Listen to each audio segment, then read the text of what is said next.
ہمیں پیش نظر رکھنا چاہیے، اس لیے کہ آج کی زندگی میں ہم بہت زیادہ مصروف ہیں، مشغول ہو گئے اور پھر گھر بھی بڑے ہو گئے، جس کی وجہ سے اپنے ہمسایوں سے کبھی ملنا بھی نہیں ہوتا۔ تو رسول اللہ کی سیرت اور سنت پر عمل کرتے ہوئے ہمیں چاہیے کہ ہم ایک دوسرے کے حالات سے اور ایک دوسرے کے بارے میں آگاہ رہیں اور ایک دوسرے سے میل جول رکھیں، ایک دوسرے کی طرف ہدیہ اور تحفہ بھیجیں اور ایک دوسرے سے اچھے تعلقات قائم رکھیں۔ ناظرین کرام، یہاں وقت ہوا چاہتا ہے ایک بریک کا، ہمارے ساتھ رہیے گا۔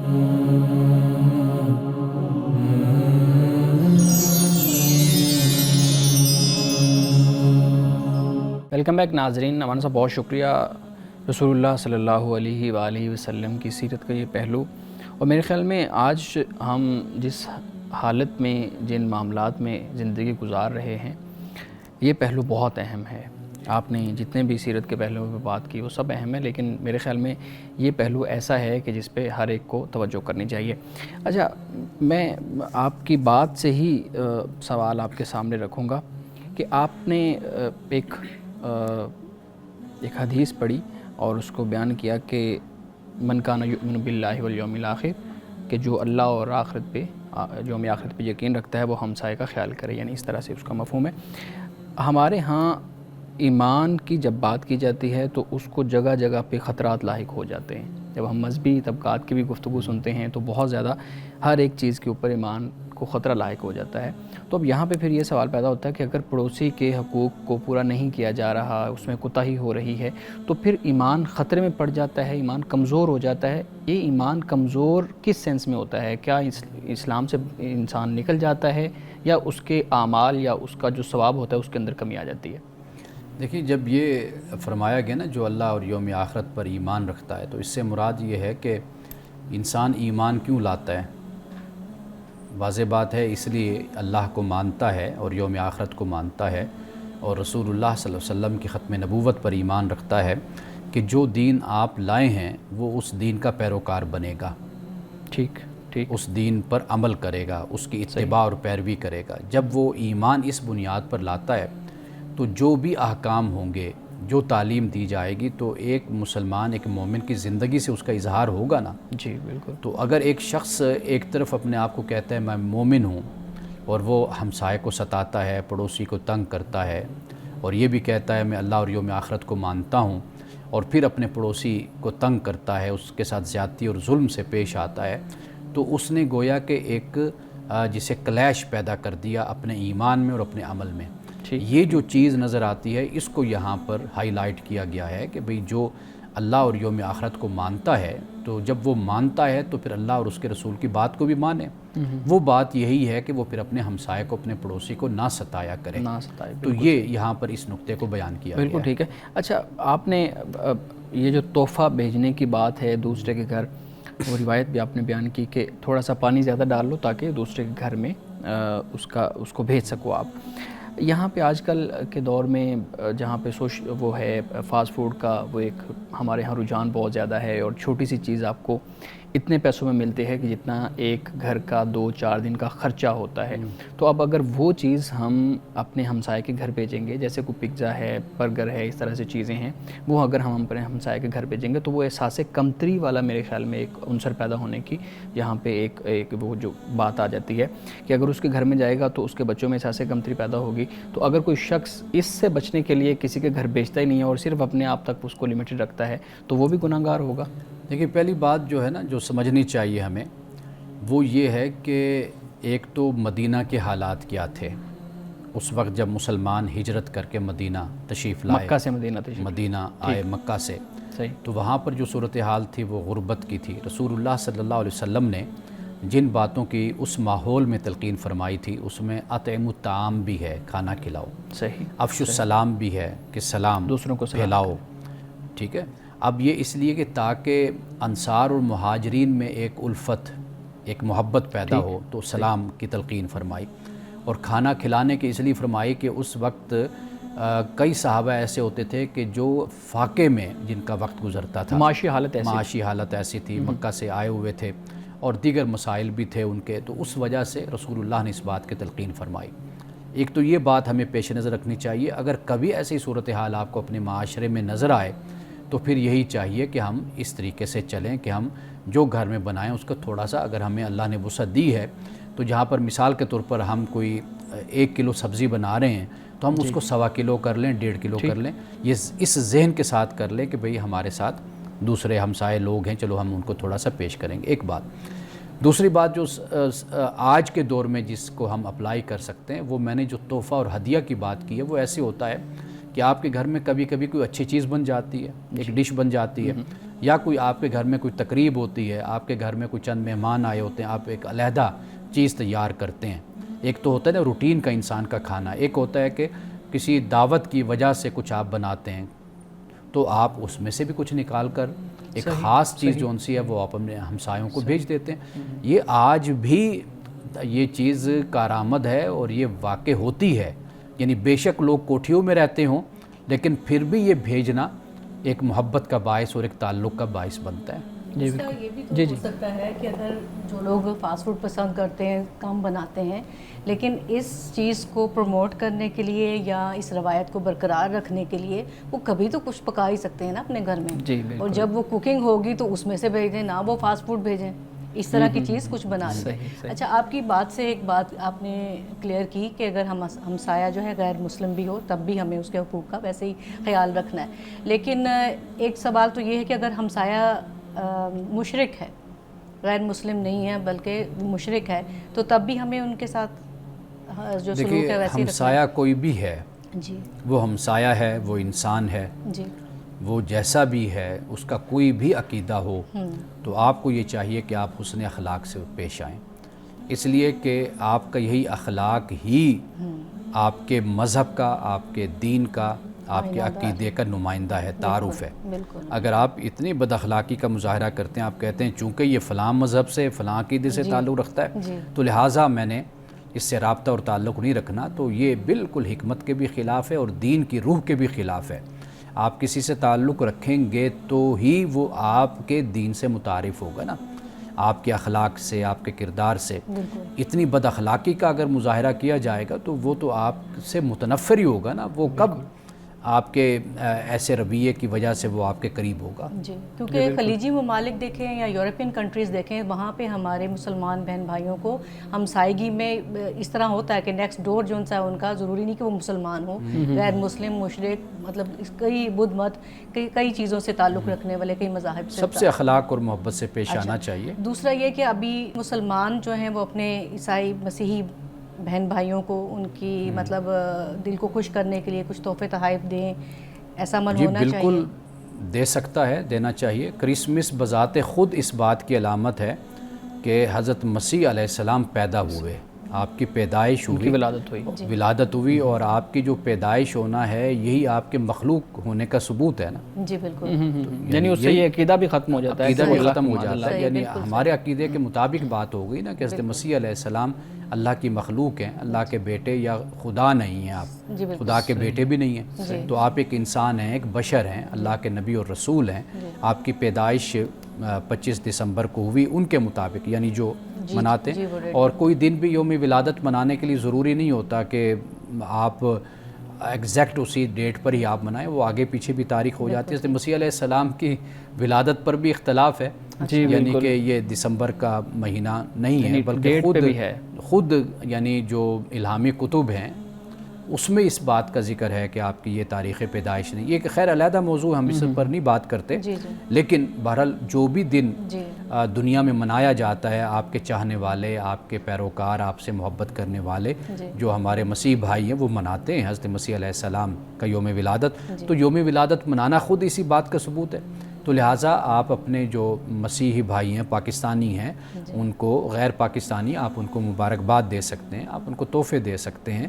اور آپ اس طرح کی تقاریب میں بھی شریک ہو سکتے ہیں۔ صحیح، بالکل ٹھیک ہے۔ ناظرین اکرام، باقی سوالات لیتے ہیں، ایک بریک کے بعد ہمارے ساتھ رہیے گا۔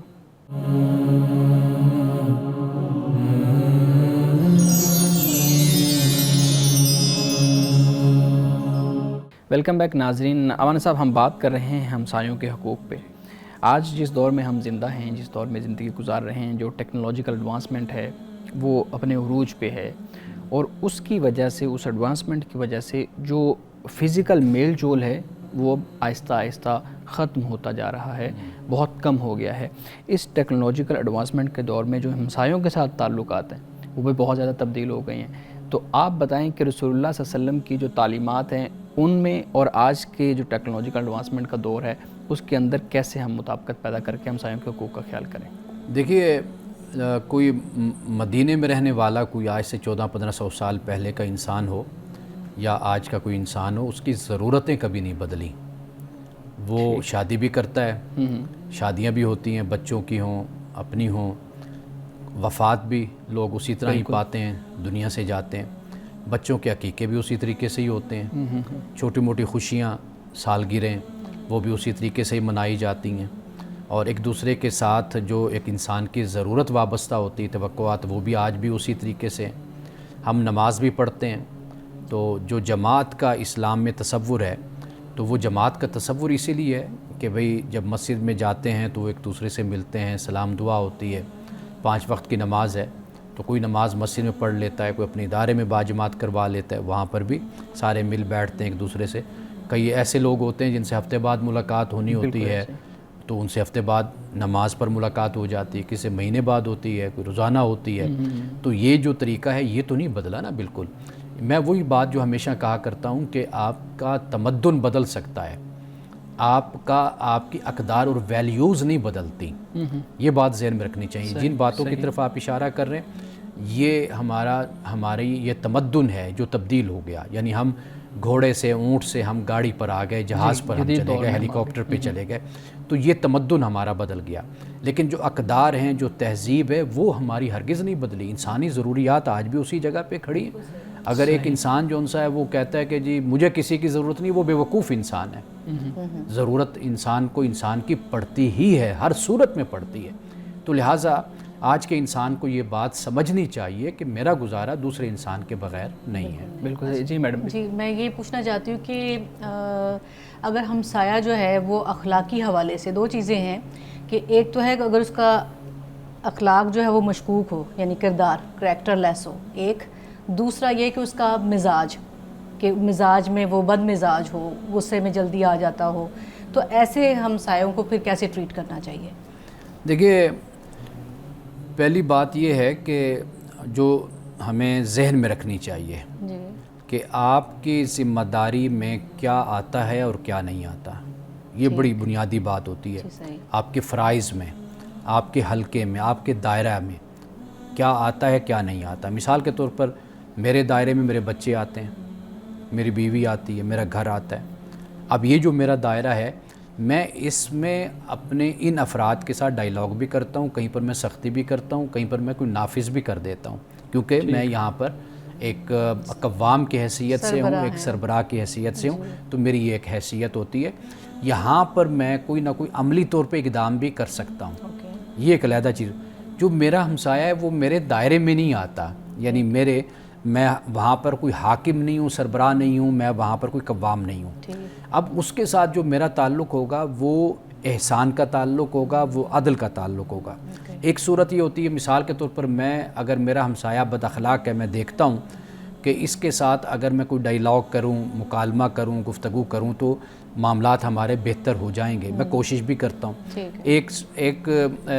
کوشش کرتا ہوں، دوسری کرتا ہوں، میں یہ اندازہ کر لیتا ہوں کہ اس کے ساتھ مزید ڈائیلاگ یا مکالمہ یا اس کے ساتھ گفتگو نہیں ہو سکتی، کیونکہ یہ اس طرح کا انسان نہیں ہے کہ جو بدل جانے والا ہو،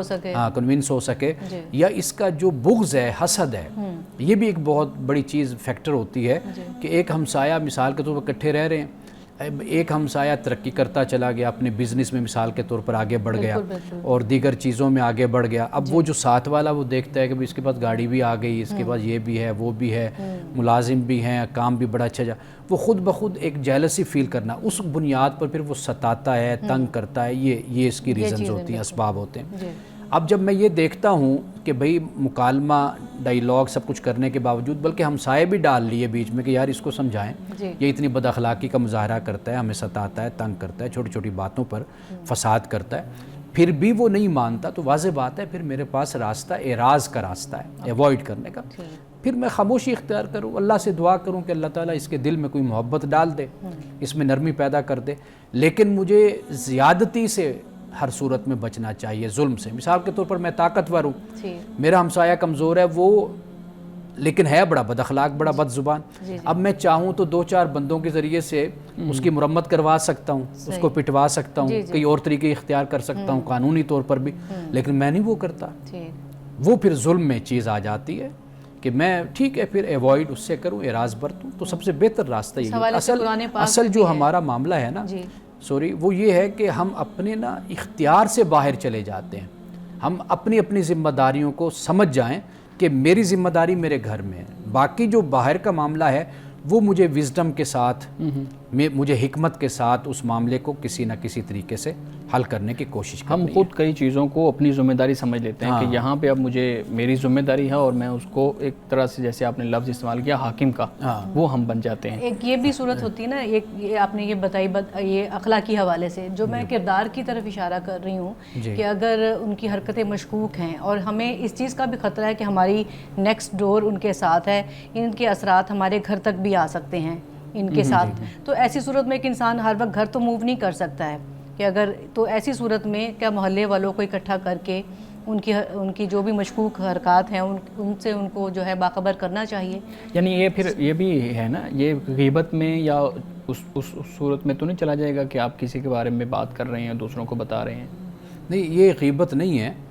اور یہ بلکہ آپ کی اخلاقی ذمہ داری بن جاتی ہے کہ آپ اپنی سائٹ کو سیو کریں. اور بلکہ آپ کیا بتانا چاہیں گے، اگر کوئی مشکوک حرکتیں ہوں تو لوگوں کو خود ہی پتہ چل جاتی ہیں، تو وہ چیزیں چھپتی نہیں ہیں. ہاں یہ ہو سکتا ہے کہ آپ کہیں کہ چونکہ ہم بالکل ان کے قریب رہتے ہیں تو اس کے اثرات ہم پر پڑیں گے، تو مل جل کر ان کو سمجھایا جائے یا ان کو بتایا جائے. صحیح. اچھا مولانا صاحب، ایک بہت اہم مسئلہ ایک اور ہے ہمارے ہاں، جو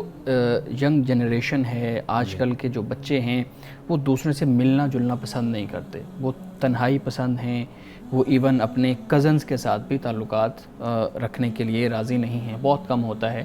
لیکن بچپن میں تو یہ چیزیں چلتی رہتی ہیں، جیسے ہی وہ تھوڑے سے جوان ہوئے انہوں نے اپنے آپ کو آئسولیٹ کر لیا، دوسروں سے الگ کر لیا. اس صورتحال کو ہم کیسے مینیج کریں؟ اس سے ہمسائے تو دور کی بات، آپ کے رشتہ دار بھی جو ہے نا وہ بھی تعلقات ختم ہو رہے ہیں. تو آج کے جنریشن کے لیے ہمسایوں اور خاص طور پر رشتہ داروں کے ساتھ تعلقات کو جوڑ کے رکھنے کے لیے کیا آپ کہیں گے؟ دیکھیے، اس کے لیے واحد حل یہ ہے کہ آپ مختلف ایونٹس یا مختلف آپ پروگرامز ارینج کرتے رہتے ہیں. جیسے جو پروگرام ارینج ہوتے ہیں اس میں بھی کوئی نہیں جانا چاہتا. نہیں وہ جاتے ہیں. یعنی بچوں کو آپ جب ذمہ داری دیں، مثال کے طور پر آپ مہمانوں کو ویلکم کہنے کے لیے کھڑا کر دیں، بچوں سے کسی سے یہ کہیں کہ بھی کھانا شانا جو ان سا ہے یہ آپ نے تقسیم کروانا ہے یا کرنا ہے، یا آپ کہتے ہیں کہ بھئی اگر بیٹھنا ہے سب نے تو تھوڑی سی گفتگو آپ نے کرنی ہے، تو وہ کسی نہ کسی بہانے سے بچوں کو انوالو کرنا یہ بہت ضروری ہوتا ہے. والدین اس کی اہمیت سمجھیں گے تب ہی بچوں میں یہ ایکٹیویٹی پیدا ہوگی. والدین کا سمجھنا، اس کی اہمیت سمجھنا بڑا ضروری ہوتا ہے. یعنی کہ میں نے دیکھا ہے، میرے شاگرد بھی ہیں، دوست بھی ہیں، ان کے والد خاص طور پر ان کو انوالو کرتے ہیں اپنے ساتھ، مختلف پروگراموں میں بٹھائیں گے، ساتھ لے کر جائیں گے، شریک ہوں گے. مثال کے طور پر آپ کے محلے میں مسجد ہے، اب وہاں پر کوئی نہ کوئی محفل تو ہوتی رہتی ہے نا، تو وہاں پر آپ کا جانا، بچوں کو ساتھ لے کے جانا اور محلے کی ایکٹیویٹیز میں شریک ہو جانا. کئی والد ایسے دیکھیں جو مسجد کے معاملات میں شریک ہوتے ہیں تو پھر وہ اپنی اولاد کو بھی اپنے ساتھ رکھ لیتے ہیں، وہ بھی ساتھ تھوڑا بہت کام مسجد کے معاملات میں شریک ہوتے ہیں.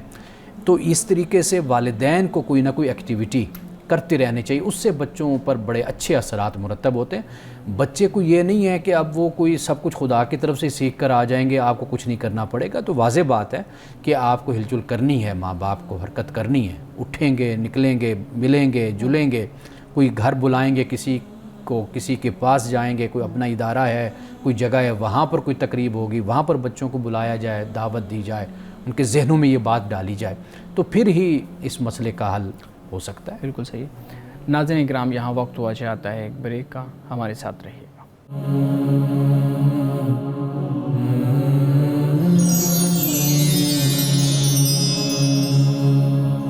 ویلکم بیک ناظرین. جی میڈم، آپ سوال کرنا چاہ رہے تھے. جی مولانا صاحب، یہ ہمسایوں کے حقوق کو نظر انداز کرنا سماجی مسائل کا بھی سبب بن سکتا ہے؟ جی بالکل، یہ سماجی مسائل آپ یوں کہہ لیجئے کہ اس کی بنیاد یہ چیز بنتی ہے۔ اگرچہ ہم آج جدید دور میں رہتے ہیں تو ہم یہ سمجھتے ہیں کہ ہم ایک دوسرے سے بالکل ہی بے پرواہ رہ سکتے ہیں اور ہمیں ایک دوسرے کی کوئی ضرورت نہیں ہے، تو ایسا نہیں ہے۔ یعنی آپ جب ایک ہی جگہ پر، ایک ہی محلے میں، ایک ہی علاقے میں، ایک ہی سوسائٹی میں اور ایک دوسرے کے قریب رہ رہے ہیں تو آپ کو ایک دوسرے کے حالات سے باخبر رہنا یہ بڑا ضروری ہوتا ہے۔ یعنی مثال کے طور پر آپ دیکھیے کئی دفعہ ایسے ہوتا ہے کہ ہمسائے کی طبیعت خراب ہو گئی اور ڈاکٹر کے پاس لے کر جانا پڑ گیا، ایمرجنسی، ہم نے یہ دیکھا ہے۔ اب وہاں پر ساتھ والا ہمسایہ ہی پھر لے کر جاتا ہے۔ کئی دفعہ بچے چھوٹے ہوتے ہیں، وہ گاڑی نہیں چلا سکتے، کئی دفعہ بوڑھے لوگ ہوتے ہیں، کوئی گھر پر بچہ نہیں ہوتا، ان کو لے کر جانا ہوتا ہے۔ تو ایسے بہت سے مسائل ہوتے ہیں جب ہم مل جل کر ایک دوسرے کا خیال رکھتے ہیں۔ ایک تو ہے نا کہ جسے ہم فیملی اور خاندان کی بات کرتے ہیں تو وہ بھی اپنی جگہ پر بہت اہمیت رکھتا ہے، لیکن یہ جو ہمسائیگی ہے اس پر اسی لیے رسول اللہ صلی اللہ علیہ وسلم نے تاکید فرمائی، زور دیا، قرآن پاک نے بھی اس کو بیان کیا ہے کہ یہ اصل بنیاد ہے کہ آپ کے سماج کے جو مسائل پیدا ہوتے ہیں ان کو آپ حل کرتے ہیں۔ مثال کے طور پر آپ دیکھیے کہ سوسائٹی میں یا آپ کے ہمسائے ہیں، جیسے 10-10 کی ہم نے بات کی ہے، اگر آپ دیکھیے تو وہ ایک اچھا بھلا ایریا بن جاتا ہے۔ اب اس میں کوڑے کے مسائل ہوتے ہیں، وہاں پر انکروچمنٹ کے مسائل ہوتے ہیں، تجاوزات کے مسائل ہوتے ہیں اور دیگر مسائل ہوتے ہیں۔ اگر آپس میں اچھی ریلیشن شپ نہ ہو، تعلقات اچھے نہ ہوں تو پھر آپ ان مسائل کو حل نہیں کرتے۔ ہمارے ہاں جہاں پر یہ لڑائیاں جھگڑے ہوتے ہیں نا ہمسائیوں کے آپس میں، وہاں پر آپ دیکھ لیجئے کہ بہت ہی گندگی اور بڑی غلاظت اور بڑی یعنی کہ ایک لا قانونیت والا ماحول ہوتا ہے۔ وہاں پر آ کے لوگ لوٹ بھی جاتے ہیں تو کوئی بھی ٹس سے مس نہیں ہوتا۔ یہ جو آپس میں ایک تعلق ہوتا ہے اچھا اور ایک دوسرے کے ساتھ چلنا ہوتا ہے، حال احوال ہوتے ہیں، خبرگیری ہوتی ہے، اس کے بڑے فوائد ہوتے ہیں اور بہت سے آپ کے جو سماجی مسائل ہوتے ہیں وہ اسی طریقے سے حل ہو جاتے ہیں۔ بالکل، آج کل تو بلکہ واٹس ایپ گروپس بن گئے ہوئے ہیں، یعنی علاقائی سطح پر سب لوگوں نے محلے میں۔ اور اگر میرے ذہن میں یہ بات ابھی آ رہی ہے کہ اگر ہمارے معاشرے میں آپس میں اتفاق محبت نہیں ہوگا تو بے چینی بھی بڑھتی ہے، معاشرے جو ان سے ہیں وہ ترقی کی بجائے تنزل کی طرف چلے جاتے ہیں۔ جی پلیز۔ جی میں ایک اور یہ بات پوچھنا چاہتی ہوں کہ اگر ہمسایوں کے درمیان اختلافات ہو جاتے ہیں، دوریاں پیدا ہو جاتی ہیں، تو اس میں پھر دوسرے ہمسائے جو ان سے وہ کس طرح کردار ادا کریں؟ دیکھیے، جو اخلاص کے ساتھ جو طریقہ کار ہوتا ہے اس کا بڑا اجر اور بڑا ثواب ہے کہ اگر دو ہمسایوں کے درمیان غلط فہمی ہے، دو بھائیوں کے درمیان یا دو بہنوں کے درمیان غلط فہمی ہے تو بجائے اس کے کہ آگ لگائی جائے اور بھڑکایا جائے تو وہاں پر طریقہ کار یہی ہونا چاہیے کہ کچھ لوگ ثالثی کا کردار ادا کریں اور باہمی طور پر اس مسئلے کو حل کریں۔ یہ کردار ہمسایوں کا ہونا چاہیے دیگر لوگوں کا جو دور رہنے والے ہیں، کہ جو اکٹھے رہنے والے ہیں چونکہ معلوم ہو جاتا ہے کہ بھئی کون زیادتی کر رہا ہے، کون زیادتی نہیں کر رہا اور کس کی طرف سے کیا بد اخلاقی کا مظاہرہ ہو رہا ہے، تو وہاں پر پھر جو ہمسائیگی میں جو لوگ رہنے والے ہوتے ہیں، کئی ایسے لوگ ہوتے ہیں جو بڑے با اثر لوگ ہوتے ہیں۔ وہ با اثر جو لوگ ہیں وہ اپنا اثر ایسے موقعوں پر اگر استعمال کریں تو پھر اپنے محلے میں، اپنے علاقے میں آگ نہیں بھڑکتی، آپس میں انتشار پیدا نہیں ہوتا۔ تو اس لیے جو باعزت لوگ ہوتے ہیں، معزز شہری ہوتے ہیں، جو سمجھتے ہیں کہ ہماری بات کو سنا جاتا ہے، مانا جاتا ہے، تو انہیں ضرور ایسے معاملات میں انوالو ہو کر اور اس مسئلے کو حل کرنا چاہیے۔ جی امن صاحب، ہمارے ناظرین کے سوالات ہیں، میں آپ کے سامنے رکھتا ہوں۔ سوال پوچھتے ہیں، وہ کہہ رہے ہیں اگر کوئی نماز پڑھ رہا ہو تو سامنے سے کوئی دوسرا شخص گزر سکتا ہے یا نہیں گزر سکتا، اور یہ جو کانسیپٹ ہے کہ اگر کوئی سامنے چیز رکھ دی جائے تو پھر گزر سکتا ہے، اس کی کیا حیثیت ہے؟ دیکھیے، رسول اللہ صلی اللہ علیہ وسلم کی احادیث سے ہمیں یہ معلوم ہوتا ہے کہ آپ نے یہ جو سترہ جس کو ہم کہتے ہیں کہ بھائی اگر انسان نماز پڑھ رہا ہے تو آگے کوئی چیز اس طرح رکھ لے تو گزرنے والا جو ہے پھر اس کے سامنے سے آسانی سے گزر سکتا ہے۔ وہ صرف اتنی سی بات ہے کہ چونکہ جب آپ کسی ایسی جگہ پر نماز پڑھ رہے ہیں جہاں پر گہما گہمی ہے، شور ہے، تو آپ کی جو توجہ ہے وہ نماز کی طرف نہیں رہتی، یعنی کبھی آپ ادھر دیکھیں گے، کبھی ادھر دیکھیں گے، ذہن آپ کا جو ان سے وہ منتشر ہوتا ہے، تو لہٰذا جب آپ آگے کوئی چیز رکھ لیتے ہیں تو گویا کہ آپ اس کو فوکس کر لیتے ہیں، وہ آپ کے سامنے آپ کی نظر میں ہوتا ہے۔ اس سے یہ ہے کہ آپ ادھر ادھر اپنے خیالات جو ان سے اس کو لے کر نہیں پھر جاتے. تو یہ در حقیقت ایک لحاظ سے کنسنٹریشن، ایک توجہ بھی انسان کو حاصل ہوتی ہے، اور دوسرا یہ ہے کہ جو لوگ ہیں ان کو بھی یہ معلوم ہوتا ہے کہ یہ جو کھڑا ہوا شخص ہے یہ نماز ادا کر رہا ہے، نماز میں ہے. لیکن امان صاحب ہم نے دیکھا ہے کہ اسی چیز کو سامنے رکھتے ہوئے کہ نمازی کے آگے سے گزرنا کتنا بڑا گناہ ہے، وہ ایک روایت بھی ہمارے سامنے آتی ہے کہ اگر کسی کو معلوم ہو جائے کہ نمازی سے آگے سے گزرنے کا کتنا بڑا گناہ ہے تو وہ ساری زندگی ادھر کھڑا رہے، آگے سے نہ گزرے. ایک تو اس پہ بھی آپ بات کیجیے گا. دوسرا ہمارے ہاں مختلف طریقے بتائے جاتے ہیں کہ نمازی کے آگے سے اگر آپ نے گزرنا ہے تو کیسے ہے. پہلے آپ ایک شخص کو کھڑا کریں گے، پھر آدھا درمیان میں آپ آ جائیں گے، پھر اس کو دوسری سائڈ سے لا کے کھڑا کریں گے، پھر آپ گزر جائیں گے. تقریباً کچھ 6-7 منٹ تو اس طریقہ بتانے کے اندر لگ جاتے ہیں. تو اتنی آپ نے جتنی بات کی تو بڑی سمپل سی بات ہے. اگر اتنی سمپل بات ہے تو پھر یہ سب کچھ ہمارے مذہبی طبقوں کی طرف سے کیسے ہوتا ہے؟ اچھا، پہلی بات تو یہ ہے کہ حضور علیہ الصلوۃ والسلام کی ایسی اور بھی احادیث ہمیں ملتی ہیں. یہ ایک تاکید کو، ایک چیز کی اہمیت کو بیان کرنا مقصود ہوتا ہے. جیسے ہم کسی سے کہتے ہیں بھئی تمہاری یہ غلطی اتنی بڑی ہے کہ میں اب زندگی بھر ہی نہیں بات کروں گا تم سے. اب وہ زندگی بھر سے یہ مراد نہیں ہوتا کہ زندگی بھر نہیں بات کرنی ہوتی، بات اس میں ایک تاکید کا عنصر موجود ہوتا ہے. تو اسی طرح رسول اللہ صلی اللہ علیہ وسلم نے بھی اسی بات کو، یعنی یہ اس کو ایک گناہ کی حیثیت سے یا ایک اہمیت کو واضح کیا گیا کہ بھئی یہ اتنی اہمیت ہے نماز کی کہ بھئی ایک شخص اللہ کی بارگاہ میں کھڑا ہے اور اللہ کی بارگاہ میں اس کی عبادت کر رہا ہے، تو پھر بھی اہمیت نہ دینا اور پھر گزر جانا یا پھر یہ ہے کہ ایسا رویہ اختیار کرنا، تو یہ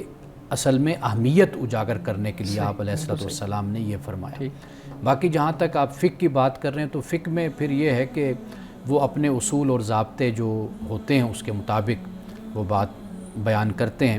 چونکہ ہمارے فقہا نے اس کی بڑی تاکید بیان کی اور خاص طور پر حنفی فقہا نے، تو لہٰذا یہ حنفی فقہا جب اس مسئلے کو بیان کرتے ہیں تو ان کا پھر انداز یہی ہوتا ہے کہ جن کا یہ موضوع ہے، یہ میدان ہے، یہ فیلڈ ہے، پھر وہ اس میں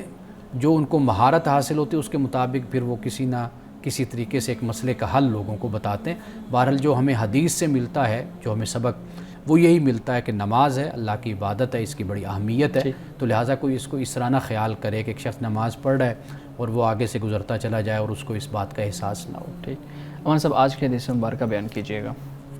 آج کی حدیث حضرت ابو امامہ رضی اللہ تعالیٰ عنہ سے روایت ہے. آپ کہتے ہیں کہ رسول اللہ صلی اللہ علیہ وسلم کے سامنے دنیا کا ذکر کیا گیا. آپ نے فرمایا کیا تم سن نہیں رہے ہو، کیا تم سن نہیں رہے ہو؟ اور پھر اس کے بعد آپ نے فرمایا کہ سادہ لباس، یہ فرمایا یہ ایمان سے ہے، یعنی البزازۃ من الایمان، سادہ لباسی، سادہ لباس پہننا، فرمایا کہ یہ ایمان میں سے ہے. یعنی اس سے مراد کیا ہے؟ اس سے مراد یہ ہے کہ لباس میں نمود و نمائش نہیں ہونی چاہیے، تکلفات نہیں ہونے چاہیے. انسان ایسا لباس پہنے کہ جو خوبصورت ہو، مزین ہو، اور انسان اس سے سادگی کا اظہار ہو، نہ کہ تکبر یا غرور یا یہ رویہ جو ہے ریاکاری، یہ لباس سے نظر نہیں آنا چاہیے. ناظرین کرام، اس دعا کے ساتھ اپنے پروگرام کا اختتام کریں گے. اللہ رب العزت حسن کلام اور تاثیر کلام عطا فرمائے، ہماری زبان کے گروں کو کھول دے اور سننے والوں تک خیر کا پیغام پہنچے. اجازت دیجیے، خدا حافظ.